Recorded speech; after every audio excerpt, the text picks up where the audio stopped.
नमस्कार, विशेष के एक और खास अंक में आपका स्वागत है। चुनाव से जुड़ी आरएस टीवी की इस खास श्रृंखला को आपका अद्भुत समर्थन और स्नेह मिल रहा है। आपकी आलोचना को भी हम सर आंखों लेते हैं, क्योंकि सुधार के लिए इसका होना जरूरी है। तो चलिए आज खुरसते हैं वक्त की कुछ परतें और तलाशते हैं उन मुद्दों को जो 1951 के आम चुनाव से लेकर आज तक किसी न किसी रूप में जिंदा हैं और जो दुल्हा ना सही पर बाराती की भूमिका में देश की राजनीति, नीति और निर्माण को दिशा देते आ रहे हैं। हमने ये भी जानने की कोशिश की कि जनभावना से उपजे इन मुद्दों ने चुनाव के बाद क्या रूप लिया, सरकार ने इन्हें कैसे लिया। सनद रहे कि ऐसे दस्तावेज अलग अलग दौरों में देश के इतिहास और विकास की धारा दोनों को कहीं आगे जाकर परिभाषित करते हैं। आजादी के कुछ बरस बाद शुरू होती है देश के निर्माण की कहानी।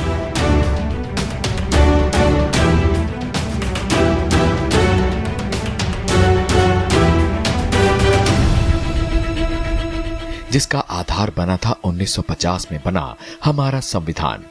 इसने नवजात देश के लिए सामाजिक और आर्थिक लक्ष्य तय किए थे।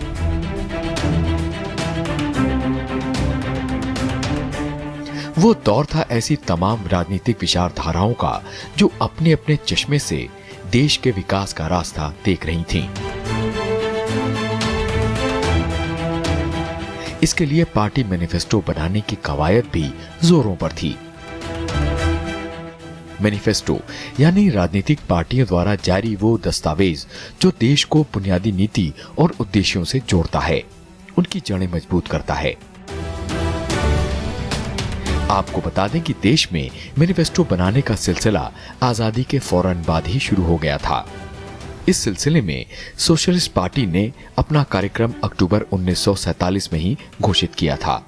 कांग्रेस ने अपनी आर्थिक कार्यक्रम समिति की रिपोर्ट जनवरी 1948 में रिलीज की थी। सीपीआई ने अपना ड्राफ्ट कार्यक्रम अक्टूबर 1951 में रिलीज किया। अखिल भारतीय अनुसूचित जाति महासंघ ने अपना ड्राफ्ट मैनिफेस्टो अक्टूबर 1951 में रिलीज किया था और जनसंघ ने अपना मैनिफेस्टो अक्टूबर 1951 में ही रिलीज किया था। स्वतंत्र पार्टी ने अपने सिद्धांतों का ब्यौरा अगस्त 1959 में रिलीज किया। पर आखिर क्यों देश का नवनिर्माण एक तात्कालिक आवश्यकता थी? इसकी वजह थी कि ब्रिटिश राज खत्म होने पर देश की आधी आबादी गरीबी की रेखा के नीचे थी। 88% आबादी निरक्षर थी। 1947 में कुल औसत जीवन दर 32 बरस के आसपास थी। देश की आर्थिक विकास दर 1757 से लेकर 1947 तक बेहद निराशाजनक रही। इस दौर में ब्रिटेन की सकल घरेलू उत्पाद दर में 347% का इजाफा हुआ था, जबकि वहीं भारत की सकल घरेलू उत्पाद दर महज 14% के आसपास ही रही। इसके चलते देश तथा उसके राजनीतिक तंत्र के पास कोई दूसरा विकल्प नहीं था और इस तरह से राष्ट्रीय नवनिर्माण पहले आम चुनाव में सबसे बड़ा मुद्दा बनकर उभरा। इसकी झलक हमें उस दौर के तमाम सारे राजनीतिक दस्तावेजों में भी मिलती है।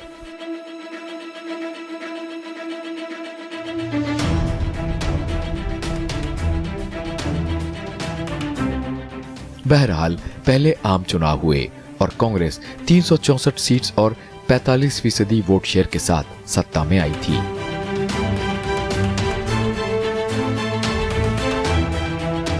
उसने सार्वजनिक क्षेत्र के निर्माण और विकास की योजना बनाई।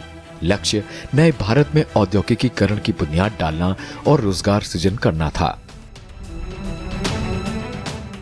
सार्वजनिक क्षेत्र देश की नई आर्थिक योजना और विकास की बुनियाद होने जा रहे थे। आजादी के बाद देश में कुल 5 सार्वजनिक इकाइयां थीं। इसकी वजह अंग्रेज शासकों की उदासीनता थी। ब्रिटिश हुकूमत देश के आर्थिक विकास को अपनी मुट्ठी में रखना चाहती थी। फिलहाल उस दौर की इकाइयों में प्रमुख थीं रक्षा उत्पादन, जिससे रक्षा मामले और सूचनाएं गुप्त रहें, रेलवे, ताकि उत्पाद और खनिज की ढुलाई बड़े पैमाने पर हो सके, पोस्ट एवं टेलीग्राफ। ब्रिटिश शासकों ने इसके सामरिक महत्व के चलते इसको बढ़ावा दिया था। आजादी के वक्त तत्कालीन प्रधानमंत्री जवाहरलाल नेहरू ने सामग्री और वस्तु उत्पादन को बढ़ाने के लिए सार्वजनिक क्षेत्र को प्राथमिकता दी थी। इस काल में सार्वजनिक क्षेत्र में निवेश लगभग 4 करोड़ रुपए के आसपास था। 1951 में पहली पंचवर्षीय योजना के दौरान इस क्षेत्र में सरकारी निवेश 29 करोड़ हो गया था और मार्च 2006 में यह निवेश बढ़कर 3,93,057 करोड़ रुपए हो गया और सरकार के कुल राजस्व कर में लगभग 42% योगदान पब्लिक सेक्टर एंटरप्राइजेस द्वारा दिया गया है। आइए अब सार्वजनिक क्षेत्र के फायदे गिनते हैं, जिनमें पहला तीव्र आर्थिक विकास है। जोखिम और कम रिटर्न के कारण प्रमुख उद्योगों को विकसित करने के लिए पब्लिक सेक्टर एंटरप्राइजेस की आवश्यकता थी। अपने विशाल आर्थिक संसाधन जुटाने की क्षमता के चलते सरकार ही भारी उद्योगों को विकसित कर सकती थी। इसलिए विकास के पहले चरण में बुनियादी ढांचागत क्षेत्रों और सेवा सुविधाओं जैसे वित्तीय संस्थानों और दूरसंचार बैंकिंग में निवेश सार्वजनिक सेक्टर के माध्यम से किया गया। आर्थिक शक्तियों का विकेंद्रीकरण। पब्लिक सेक्टर एंटरप्राइजेस अपने कल्याण कार्यक्रमों और छोटे उद्योगों के लिए अनुकूल मूल्य निर्धारण नीति और उपभोक्ता को सस्ते माल की आपूर्ति के माध्यम से असमानताओं को कम करती है। निजी क्षेत्र अक्सर कीमत में फेरबदल कर मुनाफा कमाते हैं। इस प्रकार पब्लिक सेक्टर एंटरप्राइजेस आर्थिक शक्ति के केंद्रीकरण को रोकती हैं। संतुलित क्षेत्रीय विकास। निजी क्षेत्र आमतौर पर पिछड़े क्षेत्रों की उपेक्षा करता है, जिनके पास बुनियादी सुविधाएं, सड़क, बिजली, दूरसंचार और कुशल श्रम जैसी बुनियादी सुविधाओं की कमी होती है। पब्लिक सेक्टर एंटरप्राइजेस इन क्षेत्रों में बड़ी परियोजनाएं स्थापित करती हैं और ऐसे क्षेत्रों को विकसित करने के लिए बड़ी लागत लगाती हैं। इस तरह से पब्लिक सेक्टर एंटरप्राइजेस संतुलित क्षेत्रीय वृद्धि हासिल करने में मदद करती हैं। रोजगार सृजन। रोजगार के अवसर बढ़ाना सार्वजनिक क्षेत्र के उद्यमों का पहला उद्देश्य है। इस क्षेत्र ने 80% से अधिक संगठित श्रम को प्रत्यक्ष रोजगार प्रदान किया है। आयात रोकना और निर्यात को बढ़ावा देना। विकास के शुरुआती दौर में पूंजीगत वस्तुओं के भारी आयात और कम निर्यात योग्य वस्तुओं के कारण विदेशी मुद्रा की भारी कमी थी। पब्लिक सेक्टर एंटरप्राइजेस ऐसे घरेलू सामान का उत्पादन करती हैं जो कीमती विदेशी मुद्रा को बचाने और निर्यात को सुविधाजनक बनाते हैं। संसाधन जुटाना। पब्लिक सेक्टर एंटरप्राइजेस बैंकिंग और वित्तीय संस्थानों के बड़े नेटवर्क के माध्यम से फंड्स जुटाती हैं। सार्वजनिक क्षेत्र का मुनाफा देश के विकास में वापस लगाया जाता है। इसके अलावा पब्लिक सेक्टर एंटरप्राइजेस टैक्स और डिविडेंड के माध्यम से सरकार के खजाने में योगदान करती हैं। सार्वजनिक क्षेत्र की उपलब्धियों को देखते हुए जुलाई 1997 में सरकार ने केंद्रीय सार्वजनिक उद्यमों को नवरत्न का दर्जा और स्वायत्तता दी। इनमें BHEL, BPCL, गेल, HPCL, IOC, MTNL, NTPC, ONGC और सेल शामिल हैं। इन नवरत्नों को पूंजी निवेश की स्वतंत्रता दी गई है। साथ ही संयुक्त उद्यमों में प्रवेश की स्वायत्तता भी दी गई है और साथ में ये नवरत्न अंतर्राष्ट्रीय और घरेलू बाजार से पूंजी भी जुटा सकते हैं। इसके अलावा अक्टूबर 1997 में सरकार ने 45 मिनी रत्न की भी पहचान की है। 2017-18 में हुए पब्लिक एंटरप्राइजेस सर्वे के मुताबिक इस वक्त देश में 339 सेंट्रल पब्लिक सेक्टर एंटरप्राइजेस हैं, जिनमें 257 ऑपरेशनल हैं और 82 निर्माणाधीन हैं। इसके अलावा करीब 1000 स्टेट पब्लिक एंटरप्राइजेस भी हैं, जिनमें करीब 4 से 5 लाख करोड़ रुपए का निवेश है। और आज जब हम क्षमता निर्माण की बात करते हैं तो विद्युत वितरण, टेलीकम्युनिकेशन और परिवहन के क्षेत्र में सार्वजनिक क्षेत्र का 50% का योगदान है।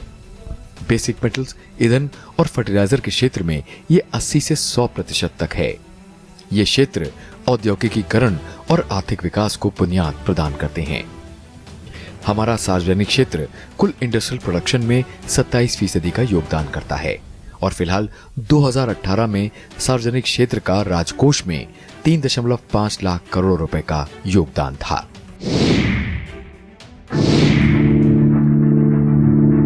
पचास का दशक आजादी के बाद पहला दशक था और हर देशवासी के मन में तमाम अरमान थे, होने ही थे।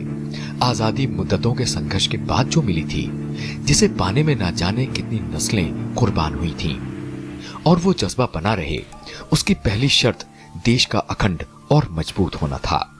और शायद इसलिए पहले दशक में राज्यों के पुनर्गठन की मांग एक सशक्त चुनावी मुद्दा बनकर उभरी थी। तमाम क्षेत्र भाषाई आधार पर राज्यों के पुनर्गठन की मांग कर रहे थे। इस भावना को ध्यान में रखते हुए संविधान सभा ने इलाहाबाद हाई कोर्ट के जज एस.के. धर के तहत नवंबर 2047 में एक कमीशन बनाया था। इस कमीशन ने 1948 में अपनी रिपोर्ट सबमिट की। इस रिपोर्ट में महज भाषा के आधार पर राज्यों का गठन ना करने की सलाह थी। आयोग ने भाषा के साथ साथ ये मानदंड भी सुझाए थे, जैसे भौगोलिक संदर्भ, वित्तीय आत्मनिर्भरता, प्रशासनिक व्यवहार्यता और विकास की संभावनाएं। इसके बाद कांग्रेस ने 1948 में अपने जयपुर अधिवेशन में धर आयोग की सिफारिशों पर विचार करने के लिए एक 3 सदस्यीय समिति नियुक्त की। समिति अपने 3 सदस्यों जवाहरलाल नेहरू, वल्लभ भाई पटेल और पटाभी सीतारमैया के नाम के बाद जेवीपी समिति के रूप में लोकप्रिय है।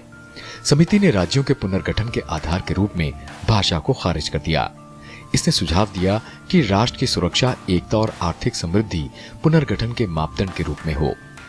1949 में कांग्रेस वर्किंग कमेटी ने इसकी सिफारिश को स्वीकार कर लिया, लेकिन राज्यों के भाषाई पुनर्गठन की मांग दक्षिणी राज्यों, विशेषकर तेलुगु भाषी क्षेत्रों में बनी रही।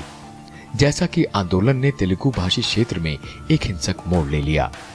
कांग्रेस ने 1953 में आंध्र प्रदेश राज्य में तेलुगु भाषी क्षेत्र के पुनर्गठन को स्वीकार किया। 22 दिसंबर 1953 को पंडित जवाहरलाल नेहरू ने इन नई मांगों पर विचार करने के लिए फजल अली के नेतृत्व में एक आयोग की नियुक्ति की। आयोग ने 1955 में अपनी रिपोर्ट प्रस्तुत की और यह सुझाव दिया कि पूरे देश को 16 राज्यों और 3 केंद्र शासित क्षेत्रों में विभाजित किया जाए। सरकार ने इन सिफारिशों पर गौर किया और देश को 16 नहीं बल्कि 14 राज्यों और 6 केंद्र शासित प्रदेशों में विभाजित कर दिया। ये कदम राज्य पुनर्गठन अधिनियम 1956 के तहत लिए गए थे। इन 14 राज्यों में आंध्र प्रदेश, असम, बिहार, बॉम्बे, जम्मू और कश्मीर, केरल, मध्य प्रदेश, मद्रास, मैसूर, उड़ीसा, पंजाब, राजस्थान, उत्तर प्रदेश और पश्चिम बंगाल थे। और केंद्र शासित प्रदेशों में अंडमान और निकोबार द्वीप समूह, दिल्ली, हिमाचल प्रदेश, लक्षद्वीप, मिनिकॉय द्वीप समूह, मणिपुर और त्रिपुरा। आपको बता दें कि भाषा को राज्यों के विभाजन के मापदंड के रूप में क्यों इस्तेमाल किया गया। उसमें सबसे पहले स्थानीय भाषा आम लोगों की प्रशासन में भागीदारी बढ़ाती है। उन क्षेत्रों में शासन आसान होता है जहां भाषा और भौगोलिक लक्षण साझा होते हैं। इससे उन शाश्वत भाषाओं का भी विकास होता है जिन्हें लंबे समय तक अंग्रेजों ने नजरअंदाज किया था। राज्यों के पुनर्गठन की मांग से कहीं अधिक संगीन समस्या खाद्य सुरक्षा की थी। हालांकि यह समस्या आजादी से कहीं पहले सर उठा चुकी थी, पर आजादी के बाद इससे निपटने का दारोमदार अब हमारा था। अंग्रेज जो चले गए थे, अब निजाम अपना था, सरकार अपनी थी। तो चलिए थोड़ा पीछे चलते हैं। दूसरा विश्व युद्ध कई बरस चला, जिसमें ब्रिटिश हुकूमत ने गुलाम भारत के सीमित संसाधनों का खुलकर इस्तेमाल किया था। नतीजतन उस वक्त खाद्यान्नों की कीमतें बेतहाशा बढ़ी थीं। 1943 में बंगाल में पड़े अकाल ने रही सही कमर तोड़ दी थी। भूख से उस वक्त तकरीबन 35 लाख लोग काल कवलित हो गए थे। हालात और बिगड़ते इससे पहले सरकार ने राशनिंग सिस्टम लागू कर दिया। इसके तहत 4.5 करोड़ जनता को कवर किया गया था, पर भ्रष्टाचार और प्रशासनिक तंत्र में पसरी कमियों के चलते ये कदम फलीभूत नहीं हो पाया और जनता को तमाम फजीयतें झेलनी पड़ी। पर सफर में अभी और रुकावटें थीं।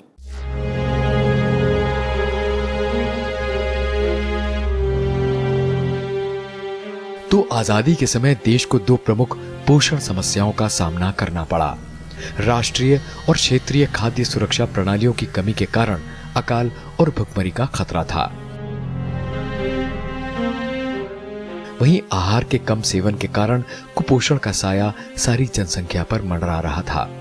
इसकी मुख्य वजह गरीबी थी, जिसके चलते आबादी के गरीब क्षेत्रों में क्रय शक्ति काफी कमजोर थी।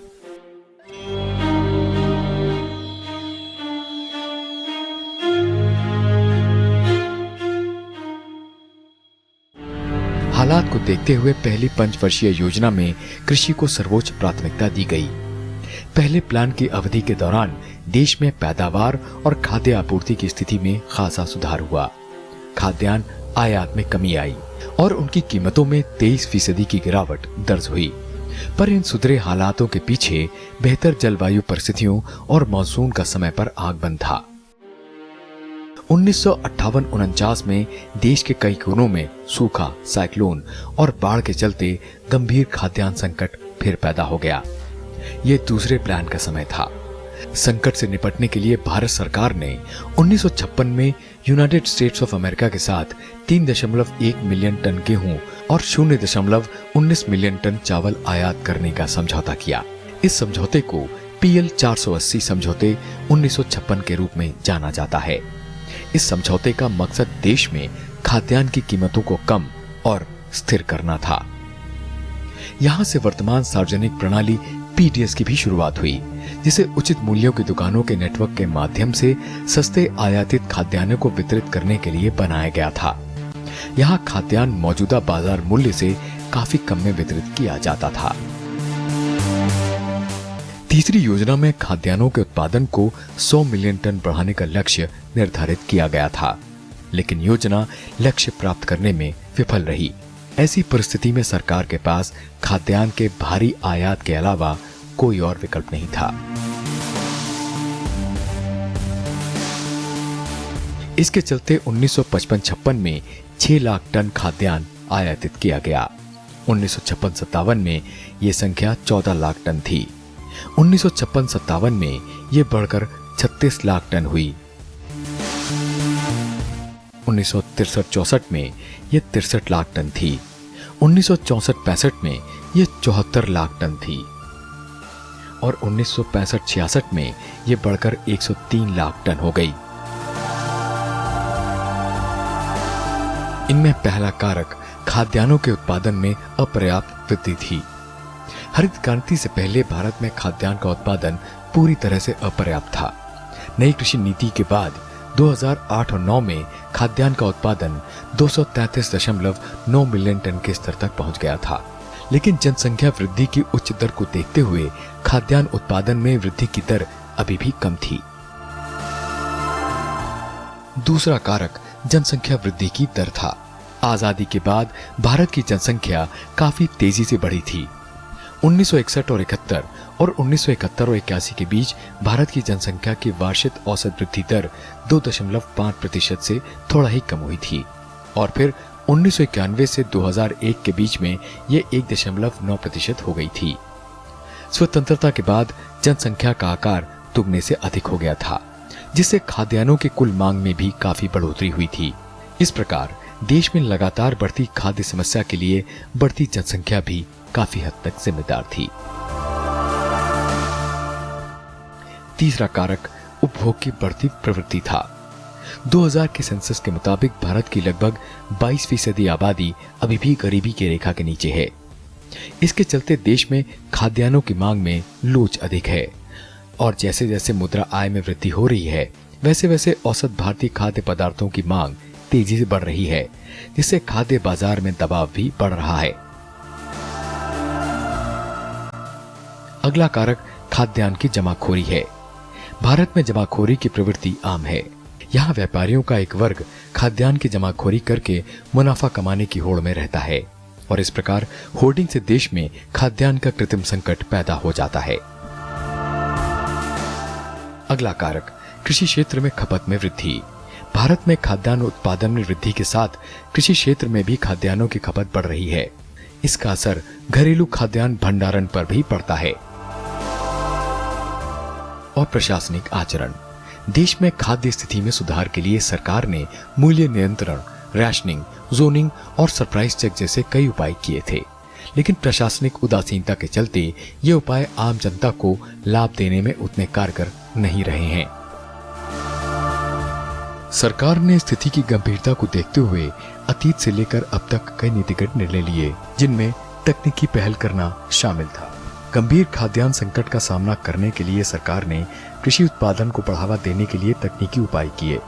60 के दशक से सरकार ने उच्च कोटि के बीज, उर्वरक, कीटनाशक वगैरह के माध्यम से नई कृषि नीति को अपनाया और ट्रैक्टर, तेल, engine, pumpset, tubewell, thresher, harvester, combine के उपयोग से कृषि मशीनीकरण को बढ़ावा दिया। इन सभी तकनीकी उपायों ने कृषि उत्पादन बढ़ाने में काफी मदद की। ये सारे उपाय हरित क्रांति का हिस्सा थे, जिसके तहत गेहूं की कई नई प्रजातियों ने पैदावार कई गुना बढ़ाई और खाद्य सुरक्षा को स्थिरता प्रदान की थी।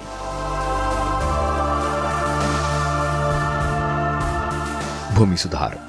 कृषि उत्पादकता बढ़ाने के लिए सरकार ने विभिन्न भूमि सुधार उपायों की शुरुआत की थी और भूमि धारण पर सीलिंग लाने, किराए के विनियमन, किराएदारों को स्वामित्व देने जैसे कई कदमों को लागू करने के लिए कानून भी बनाया। लेकिन राज्य सरकारों की उदासीनता के कारण भारत में भूमि सुधार कानून कृषि उत्पादन और उत्पादकता बढ़ाने के लिए बहुत अधिक उम्मीद न दे सके। खाद्य क्षेत्र। खाद्यान्नों की कीमतों को स्थिर करने, वितरण को सुविधाजनक बनाने के लिए सरकार ने जोनिंग सिस्टम अपनाया था, जहां देश को खाद्यान्न की कमी वाले क्षेत्रों और खाद्य अधिशेष क्षेत्रों में विभाजित किया गया था। इस प्रणाली ने एक क्षेत्र से दूसरे क्षेत्र में निजी पहल को प्रतिबंधित कर दिया था और सार्वजनिक वितरण प्रणाली यानी पीडीएस के लिए खाद्यान्नों की खरीद की सुविधा प्रदान की थी। लेकिन तमाम कमियों के चलते इस व्यवस्था को बाद में समाप्त कर दिया गया। बफर स्टॉक और राज्य व्यापार। देश भर में खाद्य आपूर्ति में नियमितता और निश्चितता सुनिश्चित करने के लिए सरकार ने 1973-74 तक 50 लाख टन खाद्यान्न के बफर स्टॉक के निर्माण की वकालत की थी। जनवरी 1965 में भारतीय खाद्य निगम यानी एफसीआई की स्थापना सरकार ने की और खाद्यान्नों की खरीद, हैंडलिंग, परिवहन और भंडारण और वितरण के लिए उसको ये जिम्मेदारी दी गई। आज खाद्य सुरक्षा अधिनियम के तहत टीपीडीएस के माध्यम से हर साल लगभग 550 लाख टन खाद्यान्न सस्ती दर पर मुहैया कराने का लक्ष्य है। सन 2018-19 में इसका बजट आवंटन 1,74,159 करोड़ था। बजट आवंटन की दृष्टि से आज ये भारत सरकार का सबसे बड़ा कार्यक्रम है।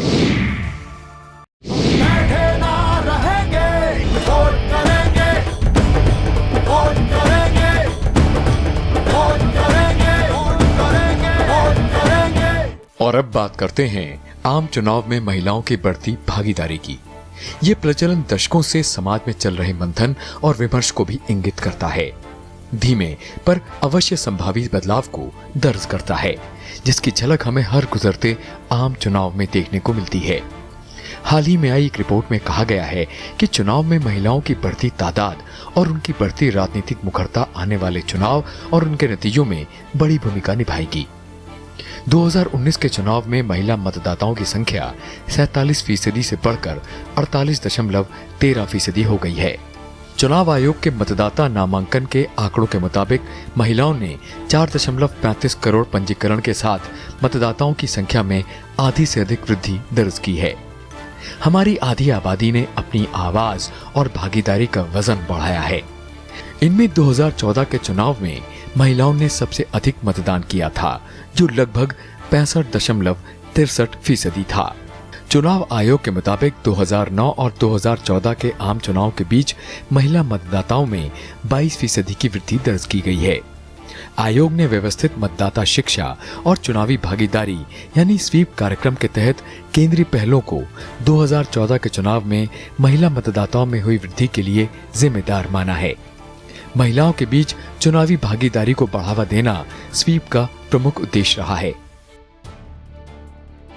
ग्रामीण महिलाओं को लक्षित करने के लिए चुनाव आयोग ने रंगोली और लोक कला प्रतियोगिताओं का आयोजन किया और आंगनवाड़ियों तथा आशा कार्यकर्ताओं के माध्यम से परस्पर संवाद किया। भारत में करीब 60 करोड़ महिलाएं हैं, जो कि वैश्विक आबादी का 9% हैं। ये एक ताकत है। जब हम इनको देश के मतदाता की लाइन में इजाफा करते देखते हैं तो एहसास होता है कि महिलाएं किसी भी चुनाव, राष्ट्रीय या राज्य स्तर पर कितनी महत्वपूर्ण हो सकती हैं। महिलाओं का खुद अपने बारे में नजरिया बदल रहा है। वो अपने अधिकारों के बारे में अधिक जागरूक हैं और वोट देने के अपने अधिकार का प्रयोग करना चाहती हैं। और निश्चित रूप से वो सुरक्षा से लेकर नौकरियों तक की अपनी मांगों पर तवज्जो चाहती हैं। वो मानती हैं कि इसका सबसे बड़ा जरिया बड़ी संख्या में निकलना और मतदान करना है। आपको बता दें कि 2019 में करीब 8 करोड़ युवा वयस्कों को वोट डालने का अधिकार मिलेगा, जिसमें लगभग आधी युवा महिलाएं होंगी।